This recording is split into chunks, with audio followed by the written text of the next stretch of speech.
Hola, amiga. Welcome to the Latina Leadership Podcast, a podcast by Latinas for all women. Get ready because today's conversation is really special. Hola, amigas, and welcome to another episode of the Latina Leadership Podcast. I'm your host, Andrea. So hi, everyone. We're back. And last episode, we talked about the business of us, the heavy, beautiful weight of building something when it feels tied to your family story. It was about navigating external pressures. So today, I want to turn the focus inward to the quieter pressures we put on ourselves, especially this time of year. If you've been online at all, you know the vibe. It's all about radical transformation, extreme goals, and hustling for that best self. And if you're like me, by now, that noise can start to feel less like motivation and more like a demand. It can make you feel like you're already behind on a race you didn't even want to run.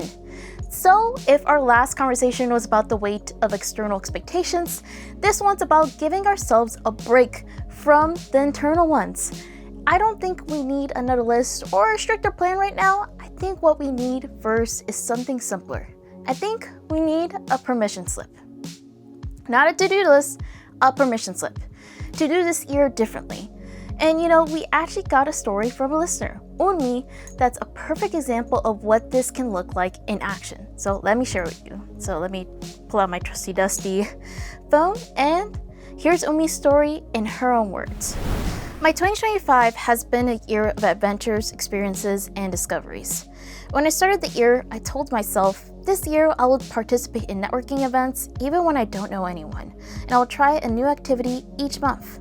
Certainly, I embarked on so many new experiences. I was called to speak on stages during virtual and in-person panel sessions. I took latte art and espresso workshops. I took baking classes. I traveled a lot. I took soap making classes, and I made boxing workouts part of my weekly routine. I also said yes to opportunities even when I was in doubt and not ready. For instance, the time when I was asked to go to Chicago and host a student event, and the time I flew to Malaysia not knowing what this other part of the world was going to offer me. But each of these moments has given me a beautiful gift, the gift of tasting the present and turning mundane things into wonder-filled experiences. I'm not an influencer who has a lavish life with brand collaborations or companies that send me products to advertise, but I am a human being who can find pleasure in the mundane things I do. Indeed, just this year, the word romanticizing became part of my vocabulary. To make daily rituals a bit more special, I started to implement a few habits to make mundane activities more romantic. For instance, when I journal, I light a candle. When I want my house to smell a certain way, I put the diffuser on with peppermint essential oils. When I want to be more present and fully detached, I bake during the weekend. There is nothing more therapeutic than a silent moment with yourself where you enjoy the tiny, small, beautiful things that life offers. For instance, going for a walk even when it's cold and snowy, but there's nothing more beautiful than what fresh air can offer. When it's cold and you want something cozy, there's nothing more filling than a homemade meal. Romanticizing gives us a chance to slow down, a chance to fully live the present, and a chance to be imperfectly perfect. Our lives don't need to be Instagrammable, they just need to be romanticizable. In that line, our lives don't need to be Instagrammable, they just need to be romanticizable. I love that. And Rumi's ear had big, bold adventures. But what she's really talking about, what she's romanticizing, isn't the passport stamp. Is a present moment within those things. The feeling of the dough in her hands, the scent of peppermint oil, the quiet courage of walking to a room where she knows no one, and that word she uses, romanticizing, is her permission slip. It's permission to enjoy the process, not just chase the outcome. Permission to make mundane special. Permission to be imperfectly perfect. And listening to her, I realized my own tension came from forgetting to give myself those same permissions. I was stuck on what I hadn't done instead of being present for what I could do. So, Rumi's story shows us that a fulfilling year doesn't start with a harsh audit of your flaws. It starts with granting yourself some grace. So here are 3 permissions I think we could all use. So permission slip number 1. You have permission to close the file on last year. Not with a grand finale, but with a quiet acknowledgement.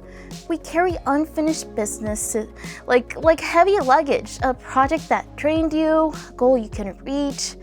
That fixation is what psychologists call rumination. Cyclical, stressful thinking that doesn't lead to solutions. Your permission is to put that luggage down, take 108, say, hey, that was done. I'm here now. You're not giving up. You're choosing to stop rereading the same chapter so you can see that blank page in front of you. Permission slip number 2. You have permission to want what you actually want, not what you think you're supposed to want. We pick goals based on shoulds. I should get promoted. I should save more. And should is weak fuel. The goals that stick are tied to a core feeling. Psychologists call this intrinsic motivation. So ask, what feeling am I chasing? Is save money about security or freedom? Is exercise about strength or vitality? The feeling is your why. Find your why, and you can design a what that actually lights you up, just like Rumi found joy in baking and boxing. And permission slip number 3. You have permission to be boringly consistent with tiny things. We see goals as huge monuments to build all at once. It's overwhelming, so we do nothing. The writer James Clear talks about atomic habits. Big changes come from small, repeatable choices. You don't build the monument. You lay one brick, then another. So what is the smallest version of your goal? If you want to, creative expression, the brick isn't write a novel, it's write one sentence. If you want connection, it's text one friend. Your job is to practice the identity of the person who does the tiny thing. Be a writer of one sentence. Be a connector of one text. Build the rhythm.